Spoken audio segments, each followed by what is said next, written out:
Welcome to Studio D on the campus of the University of Oklahoma.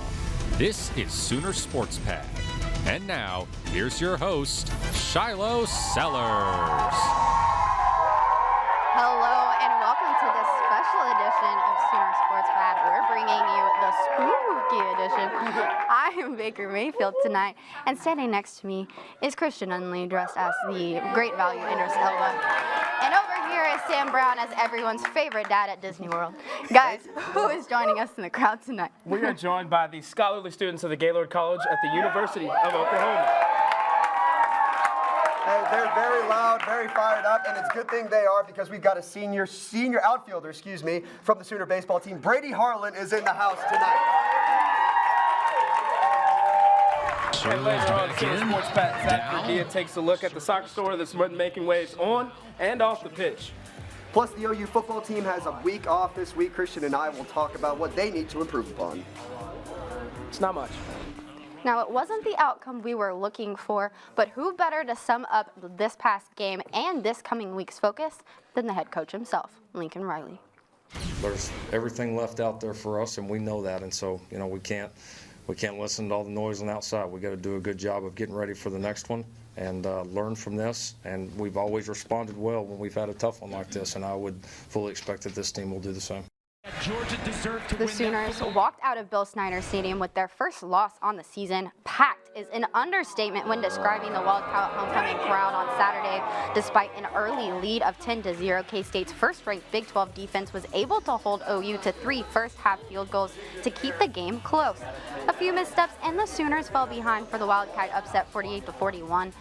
While the end result wasn't what we wanted, we still saw some spectacular plays by the Crimson Crew. Gabe Burkett had a great game, going 4 for 4 on field goal attempts, along with a beautifully executed onside kick, and Pat Fields and Jane Davis tied for first on the defensive leaderboard with 6 solo tackles each in the game. I mean, we're going to keep saying it. It's not what we wanted, but that's okay. They still played some solid football. What did y'all take away from Saturday's game? They did. You talked about Kansas State defense playing well, but they weren't able to control Jalen Hurts. Jalen Hurts had himself a day, as he does every week. This game didn't hurt his Heisman hopes in the slightest. Let's take a look at some of his highlights. As I mentioned earlier in the season, Jalen Hurts' skill guys can always make plays once they've got the ball in their hands. He lit up the score.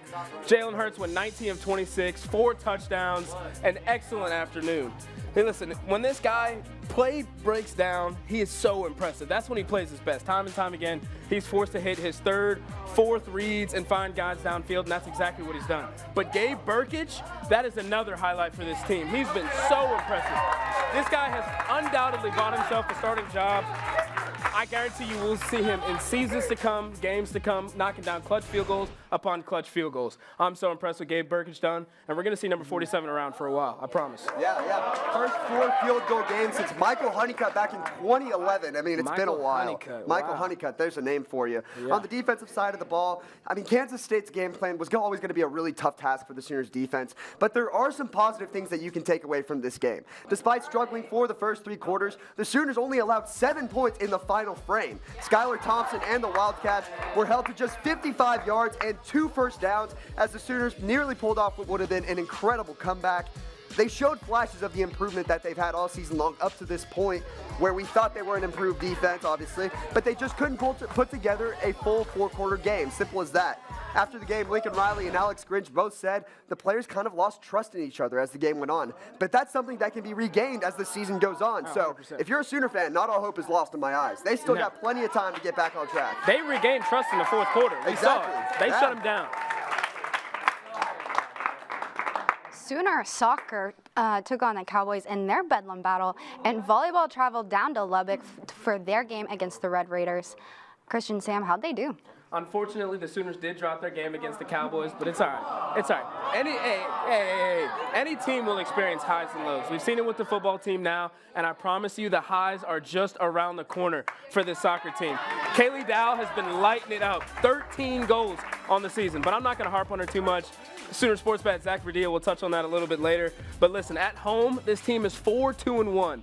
They play Texas on Thursday, who have got a road record of 4-2. Something's got to give. I promise you this Halloween game come Thursday will be electric. If you can get out to John Crane Field to watch it, I suggest doing so.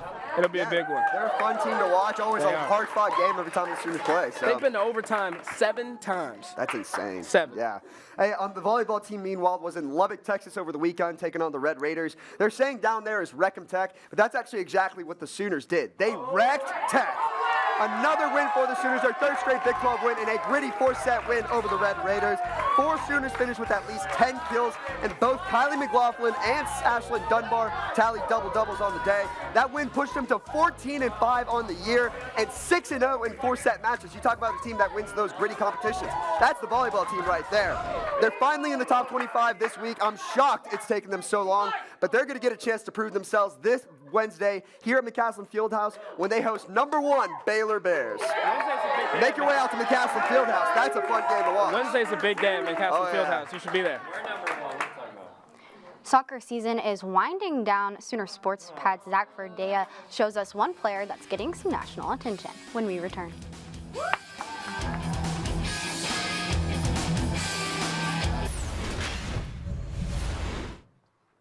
Kaylee Dow's 13 goals set her just 2 behind the record for the most goals in a season at OU. Now she's used to getting conference accolades, but Sooner Sports Pad's Zach Verdea shows us how she's now getting used to attention on the national level. Served back in. Dow circles, stays on the ball somehow, works her way between defenders. Dow, a shot and a score! Kaylee Dow has done it again, and we're tied at 2. Kaylee Dow has just about done it all at OU. 5 years, 2 degrees, 29 career goals. She's finally getting the attention she's earned on the field. And that's what makes her really special. You know, there's not a scenario that she can't be in that she can't figure out how to solve pressure, how to create her own shot, and then obviously couple that with her movement, she's able to be in the right place at the right time. And off it, being named a finalist for the Women's Soccer Senior Class Award, recognizing the most outstanding senior student athlete in the entire country. It's been really fun for my family, especially, so it's been cool to kind of see how my family and how OU has really rallied around and kind of trying to get me the votes. Dow's family is a huge reason her work ethic has gotten her to this point. Growing up, my dad did a really good job of making work something that was fun. So we'd go out and practice and train, and it wasn't ever, all right, we got to go train today. It was something we did together and something that I enjoyed. So I think from my childhood, I just see working at something and improving at something as fun and enjoyable. 3 years after a torn ACL, those around Dow are excited to see her gain national recognition.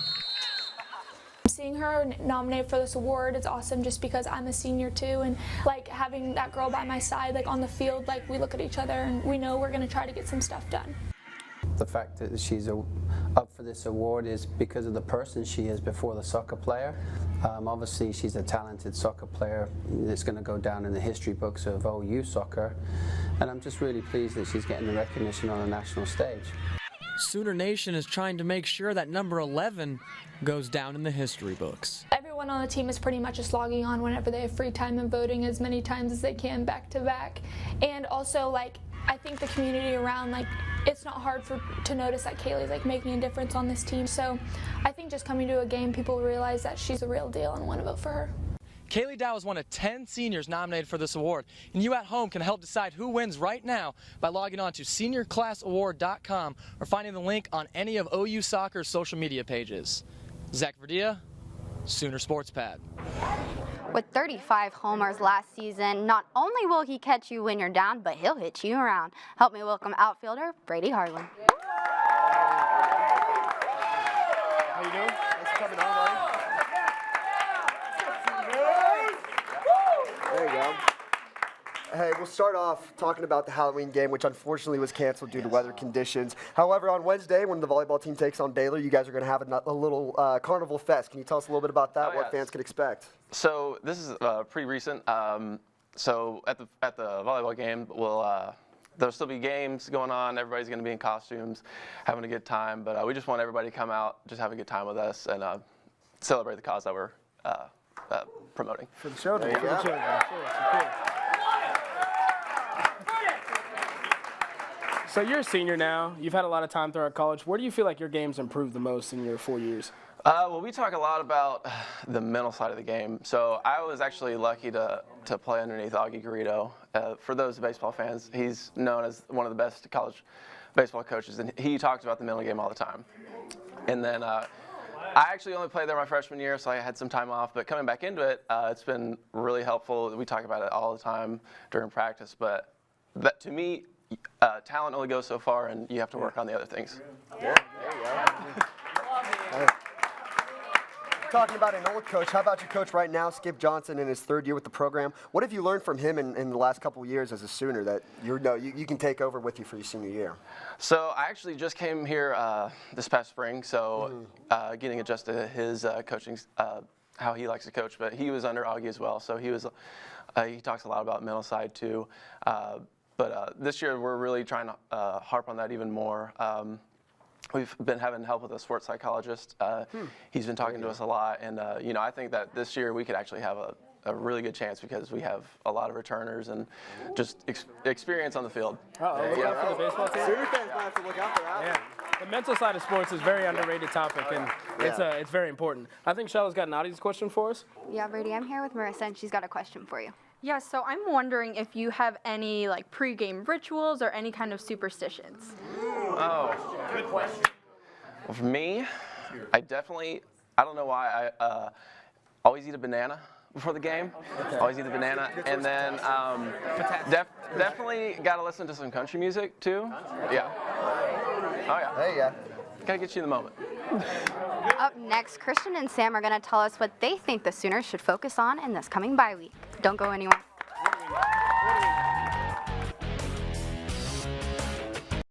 Thanks to our cornerstone television partners, OU Medicine, Anheuser-Busch, OU Extended Campus, and our community partners, Landers Auto Group, Devon Energy, Coca-Cola, and OU Medicine. This is probably my favorite segment of the show for sure. Well, y'all are definitely dressed to impress. Now, let's get to face-off. For your first question, I want to know, what should the Sooners focus on in this coming bye week? Listen, they're so good, they don't really have many areas that they can improve, but I think one area they can improve is playing a full 60 minutes. This team is so good, and when you are that good, you get lackadaisical sometimes, and you don't get your full effort. I think this team can play a full 60 minutes. Nobody in the nation can beat them. And the second and third quarter of the game against Kansas State, they only scored 6 total points. As a team of the caliber that OU is at, it is unacceptable to only score 6 points in 2 quarters. First and fourth quarter, however, 35 points. It shows they can do it. 3 points in the second quarter of the Texas game, only knotted up at 7 and in the Kansas game earlier in the season. You play a full 60 minutes and you're this OU team, you can score 55 each and every week. I don't doubt it in my mind. To be such a good team, having bad quarters like this that are unsatisfactory is unacceptable. So if they can play a full 60 minutes, nobody in the nation's beating them, I promise you. Yeah, it's all about that mentality they've been trying to cultivate and still grow. Lincoln Riley, for my pick, Lincoln Riley has said on several occasions this season that the running back group is probably the deepest it's been in his time here at OU. The problem is not one of them has really stood out from the pack yet. So I think they need to look at the running back room a little bit. Trey Sermon and Kennedy Brooks, an excellent 1-2 punch when they're given the chance. I mean, this as a whole, the unit is really freaking good. They're 12th in the country, just over 250 yards per game, but Jalen Hurts has 40% of those yards.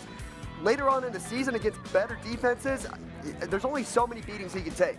Trey Sermon and Kennedy Brooks that I just mentioned, against Kansas State on Saturday, 6 combined carries. And Ramondre Stevenson, I thought, was one of the breakout players early in the season, but he didn't have a single touch against the Wildcats. I mean, it's definitely a good problem to have for me. There are worse problems out there than having too many good running backs. But I think one of them needs to step up later on in the season. Lincoln Riley might need to get creative with his play calling or his game plan. Get these guys involved. They need that spark in the rushing game. Yeah, I don't know. Cam Newton took the Auburn Tigers to the championship in 2011. I think Jalen Hurts can do the same if he gets 40% I'm not saying he can. I'm not. All right, now we're just twisting my words. Fake news. I never said that Jalen Hurts was not going to carry Oklahoma. I just said he shouldn't have to. I feel that. We do have a lot of guys he can rely on. That's fair. I'm still hanging out with Marissa, and she's got your next face-off question. Okay, guys, who is your favorite Sooner in the NBA? My favorite Sooner, that's a good question. My favorite Sooner, one time I was playing basketball at the Huff. He kicked me off the court. Hey, he did it respectfully. Buddy Hield. Buddy Hield is such a great guy. If you've ever gotten a chance to talk to him, he's an excellent guy. He's from the Bahamas. He's now putting up 17 points per game. Unfortunately, the Kings are 0-3. They play the Denver Nuggets tonight. Look for them to get a win, maybe. I'm not sure. He's leading the team, however, with 17 points per game. He's shooting 40% beyond the arc. This guy hasn't missed a free throw all season, 100% from the free throw line. He's a beast. Off the field, he's raised $220,000 for his home country after it got struck by a hurricane. He's a big family guy if you ever get the chance to check his Instagram. An overall class act if there ever was one, and that is why Buddy Hield is my favorite Sooner that's in the NBA. Yeah, definitely a great cause that he raised all that money for. Love that he did that. Yeah. My pick, not only is he my favorite Sooner in the NBA, he might be the best Sooner in the NBA right now. Trae Young has been taking over so far this season. I mean, he is the only reason why Atlanta is 2-0 this season. Second-year guard is averaging 38.5 points a game to go along with 7 rebounds and 9 assists. Just this past game against the Orlando Magic, Young shot 16 of 25 from the field, including 5 of 10 from deep. No other player on the team had more than 10 points. He literally carried them to a win over Orlando. He's really developed from being really more of an outside shooter to a guy that can beat you from anywhere on the floor. I mean, with the way things are going, with the way the NBA is trending towards this offensive game, it's only a matter of time before he's in the MVP conversation. That's how good he can be. Trae Young is phenomenal. Phenomenal. Buddy Hield's not going to be in an MVP conversation anytime soon. Most improved? I said MVP. We'll see. MIP? Most improved? Okay, it is time for your viral videos. Show me what you got. Okay. Listen, anytime a team's winning, you always see them having such a good time on the sidelines. Marshawn Lynch with the Raiders getting jiggy with it. You saw Travion Williams, the Texas A&M with the cane. He was getting crunk, but they lost that game against you. Yeah, seriously. But look at this Miami big man. He's getting it. Hey. Honestly, for as hype as he is, I'm kind of disappointed more guys aren't on the sideline getting jiggy with it. Yeah, they're all just staring at him. Yeah, come on, get it. Go ahead, big man. Nah, he's in his own world. He doesn't care. He's not complaining. They ended up winning that game 16-12 over Pitt. They're 4-4 now. Burner. Wow, I really thought the Miami Hurricanes would have been better this season, but I guess not. He looks like he's having fun, though. That's all that matters. Yeah, he's having a good time, that's for sure. Any of my friends from back home can really tell you I'm not a good bowler at all. But these two guys take the word trick shot to a whole new level. Check it out. So the first guy is going to get this ball rolling, put a little spin on it, then he's just going to let it go. We're going to get back to that one. Now the key to the first shot is always to get the good first shot, and that's exactly what they do here. 8 pins down. They leave 2 pins out, and this ball's still rolling. It's still going, and going, and going, and spin! You got to wait like 25 seconds for that, but I mean the spin all the way down, the top spin over the top. That's a trick shot. That's pretty cool. That was a good one. It is time to crown our winner. Let me hear if your favorite was Christian.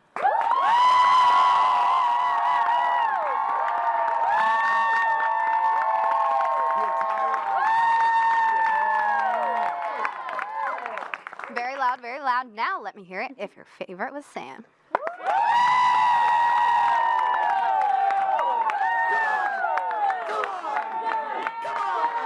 That one was really close, so I'm going to have to say the longevity of the applause definitely gives that one to Christian. Yeah.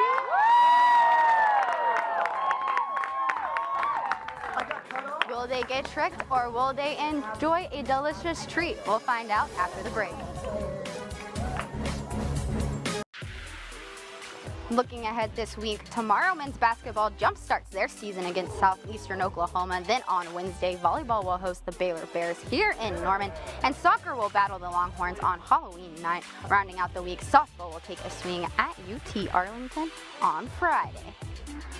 All right, guys, this week's challenge, we are getting spooky with it. We're going to be bobbing for apples. I mean, I think you already know kind of what is expected from the bobbing with apples, but anyways, we're going to explain it.